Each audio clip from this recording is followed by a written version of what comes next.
Did you believe her to be a coworker of your dad's? No, I thought she was just a friend. Did you know about his relationship with Molly? No. When was the first time you found out about that relationship? April 28th, 2018. So the night the police were at your house into the early morning hours, did you ever wake up? No, I didn't. I was asleep the entire way. Okay. So you found out the next morning when you got out of bed? Yes.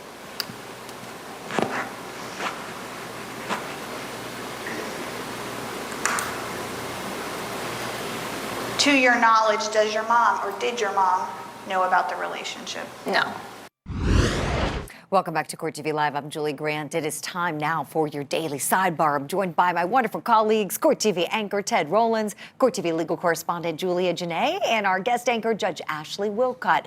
So we're in day number 2. This is Missouri versus James Addie. Addie, of course, is accused of killing his secret fiancée, Molly Watson, just 2 days before their wedding, while he was still married to his wife of 22 years. And just before the jury went on their lunch break, they heard from James Addie's daughter, Emma, who says her dad introduced her to Molly Watson a couple of years before Molly's death. That evening, Dad said he was going to go meet a friend, and he left. And I think a couple of hours later, Mom went to bed, and I was still up doing homework at around 10 p.m. And that's around the time that Dad came home. He asked me what I was still doing up, and I just told him I was turning in homework. And then he walked out. And then a little bit after that, I finished and got up and went to go brush my teeth. And while I was brushing my teeth, he came to the bathroom and just stood at the doorway and then walked back out. When you were in the bathroom that night, how did your dad act while he was waiting for you? He looked just really antsy about it. I don't know. And do you remember if your dad did any laundry that night? Yes. It was when I walked out of the bathroom and through the dining room, I heard the washing machine going. And did you smell anything? Yes, I smelled bleach. So let's unpack these facts, just starting with how he was behaving that night. I want to get your take. Ted, I'll begin with you, please. Well, this witness was just a heartbreaker because she brought to life basically the damage that he did. You know, let's say he's not guilty of this murder. He is absolutely guilty of completely ruining this young girl's life. And, you know, and then we're going to hear from his ex-wife, which will be another life that has been changed forever. And just to hear her recount it, her innocent little things when she said, oh, yeah, when I got back from my prom, I found out that Dad had this girlfriend and was going to get married. I mean, it just kills you, and it had to have had an enormous effect on this jury. I'm so glad you brought that up, Ted, because for a teenager, she was 17 at the time. And think about that, the prom is that's a major event in every teenager's life. And for her to think her world was just turned upside down at learning this. And here she met And this the is a small woman. town. Think about Yeah. her going back to high school. It's like, your dad has now been arrested for murder, you know, the whole thing. Right. It's collateral damage. It happens in every case.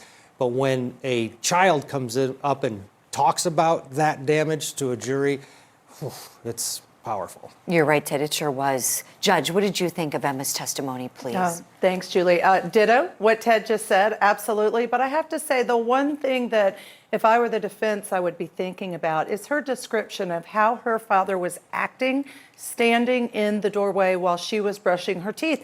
The only word she used to describe that was antsy. And I think I would suggest or think about if he really did just shoot and kill his fiancée, who he's been with for 7 years while he leads his double life, would antsy have been the way he was acting? Does that fit? Does that suit? I don't know the answer to that, but that's the only way she described it. And I'm glad you brought that up. I want to take a moment. We have viewers all around the world, and we thank all of you for tuning in with Court TV UK. You never know where somebody's going to be catching a trial. And someone on Twitter wasn't sure about the meaning of the word antsy. This is something we use in America. Somebody is appearing nervous and maybe like a teeny bit agitated. Like, maybe, who knows, maybe it comes from the expression ants in the pants when somebody can't sit still. And she noticed that her dad was behaving in a way that seemed antsy to her. Maybe fidgety is another word that's synonymous. So thank you for those of you watching in the UK who picked up on that bit of testimony. It was important. Julia, along those lines, how about how she said that she saw her dad, he was stood in the doorway, she was brushing her teeth, and he was in his underwear like he was getting ready to take a shower or bath, and she said that was unusual for him to bathe or go into the shower at that time of night. Share with us your thoughts on hearing that bit of testimony, please. Her details are so important to this case, not just because she is the daughter of the defendant and can talk about this collision course that the prosecution has said that's what this wedding represented. It was going to be these two lives that were secret from each other that were going to be set on a collision course.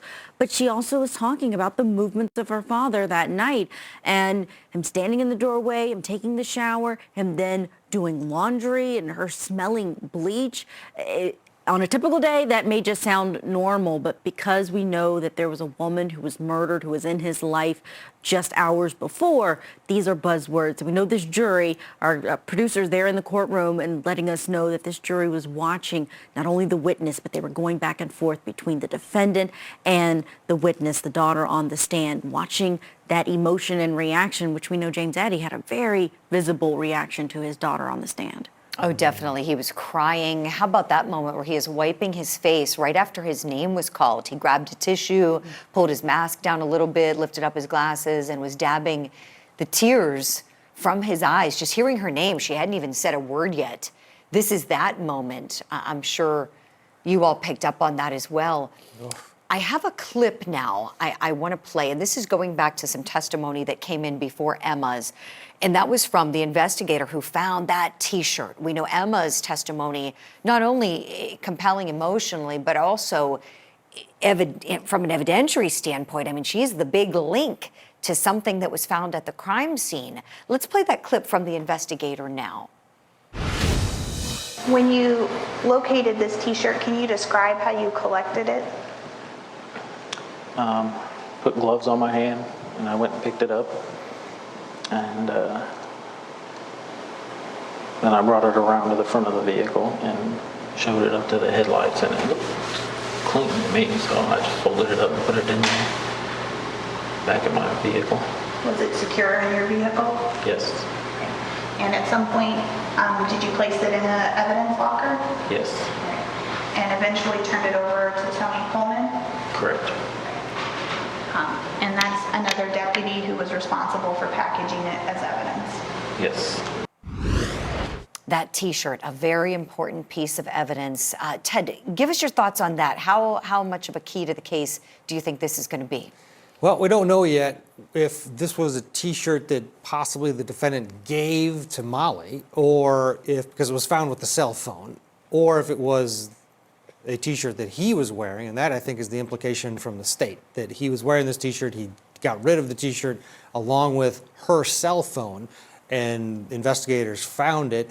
There'll need to be another link, maybe, maybe not. I mean, if you leave it up to a jury's imagination, it's very probable that he was wearing that T-shirt, because the blood spatter was not as significant as it would have been if you were the recipient of a gunshot wound to the head and wearing it. It's more consistent with the person that was shooting. So I think the inference is already there, and I don't know that the defense has a way to really unring that one. Having this girl testify that she made those shirts and then for it to be found with blood on it is pretty damning. Oh, yes. Judge, speaking of the defense, I want to ask you from a trial advocacy standpoint, what have you thought of him so far with these various cross-examinations he's doing that are being kept so brief? I just kind of want to get your take on what you think of how he's approaching the witnesses and the techniques he's using. Absolutely. And Julie, I know the trial techniques that you've taught that you're involved in, it is a strategy, right? It is a technique to keep your cross-examination very short, very specific to the very few points that you choose to make. I think that strategy is most effective when you believe that there is clearly reasonable doubt, and it's so circumstantial that you cannot link my client, the defendant, to the actual murder in this case.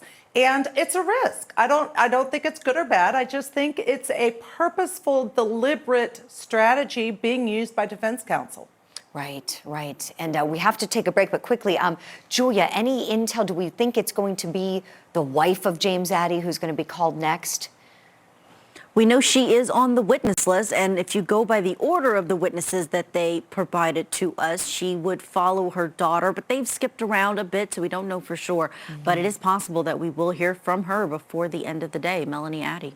Can't wait for that testimony. Julia, Janae, Judge Ashley Wilcott, Ted Rowlands, thank you all so much. We're going to step aside and go to a break. When we come back, we'll continue our live coverage of Missouri versus James Addie here on Court TV, your front row seat to justice.